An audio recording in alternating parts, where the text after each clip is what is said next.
বন্ধুরা, গারো, খাসি এবং ম্রো জনগোষ্ঠীর পর আজকে আমরা আবার চলে এসেছি ত্রিপুরা নামে এক বৃহৎ জনগোষ্ঠী সম্পর্কে জানার জন্য। পার্বত্য অঞ্চলের একটি বৃহৎ জনগোষ্ঠীর নাম হচ্ছে ত্রিপুরা। চাকমা এবং মারমাদের পর ত্রিপুরা জনগোষ্ঠী হচ্ছে সংখ্যাগরিষ্ঠ। বাংলাদেশ ছাড়াও ত্রিপুরা রাজ্যে এই জনগোষ্ঠী বসবাস করে। তাদের ভাষার নাম হচ্ছে ককবরক এবং উমই। তাদের সমাজ ব্যবস্থা, ত্রিপুরা জনগোষ্ঠীরা দলবদ্ধভাবে বসবাস করে।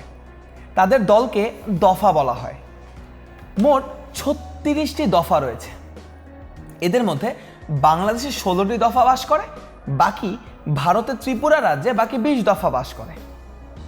এই সমাজ ব্যবস্থা পিতৃতান্ত্রিক, তবে এই সমাজ ব্যবস্থায় একটি ছোট চিন্তাধারা রয়েছে। তা হচ্ছে সম্পত্তির উত্তরাধিকারীর ক্ষেত্রে ছেলেরা বাবার সম্পদ পায় এবং মেয়েরা মার সম্পত্তি পায়। ধর্ম, সনাতনী ধর্মাবলম্বী ত্রিপুরাদের একটি বিশাল অংশ। তবে এখন বেশিরভাগ ত্রিপুরারাই হিন্দু ধর্মাবলম্বী এবং তারা শিব ও কালীর পূজা করে। তবে তাদের নিজস্ব কিছু দেবদেবীর উপাসনাও তারা করে থাকে। যেমন তারা মঙ্গলের জন্য কের নামক দেবতার পূজা করে থাকে। বাড়ি, ত্রিপুরাদের ঘরগুলো সাধারণত অনেক উঁচুতে হয় এবং ঘরে ওঠার জন্য সিঁড়ি থাকে। এই সিঁড়ি দিয়ে সাধারণত উঁচুতে এই ঘরগুলোতে তারা উঠে থাকে। পোশাক, তোমরা যে ছবিটি দেখছো, এই ছবিটিতে ত্রিপুরাদের পোশাক সম্পর্কে একটি বিস্তর আলোচনা করা হয়েছে। এই ছবিটির দিকে লক্ষ্য করো।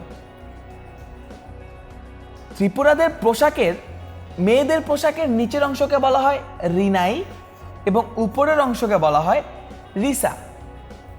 অর্থাৎ রিনাই এবং রিসা এই দুটি পোশাক মিলে ত্রিপুরারা তাদের ঐতিহ্যবাহী পোশাক পরে থাকে।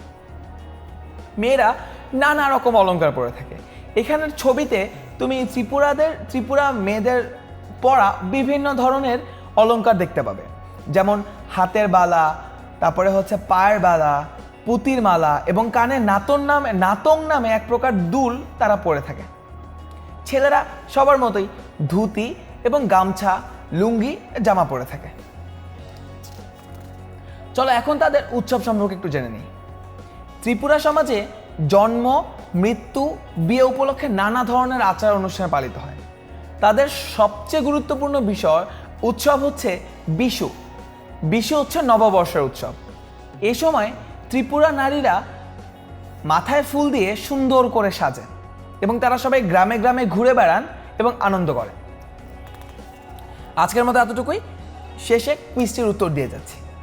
বলো তো, কোন উৎসবে ত্রিপুরা নারীরা মাথায় ফুল দিয়ে সুন্দর করে সাজেন? একটু আগে আমি প্রশ্নের উত্তর দিয়েছি। কোন উৎসবে ত্রিপুরা নারীরা মাথায় ফুল দিয়ে সুন্দর করে সাজেন? কের, বিশু, উমই নাকি নাটক?